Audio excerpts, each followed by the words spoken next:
একটি বিয়েবাড়িতে সবাই জামাই দেখতে এসেছে। হই হই রই রই ব্যাপার, জামাই দেখছে সবাই।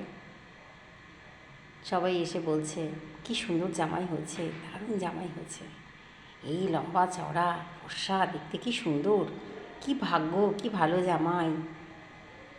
খুব সবাই প্রশংসা।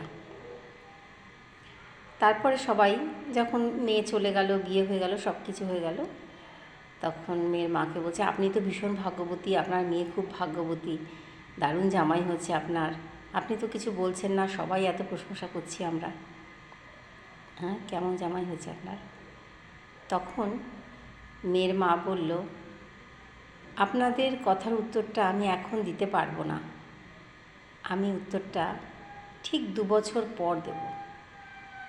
সবাই বলছে কেন, এখন কেন দিতে পারবেন না, আমরা তো সবাই বলছি আপনার জামাই খুব সুন্দর, খুব ভালো।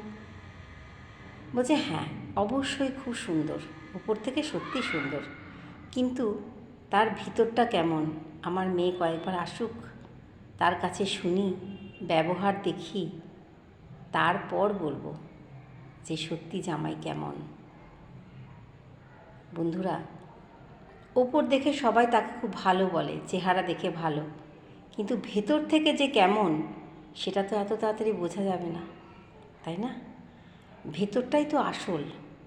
ওপর যেমনই হোক, ভেতরটা যদি ভালো না হয় তাহলে তার সাথে কি করে সংসার করা যাবে, তাই না?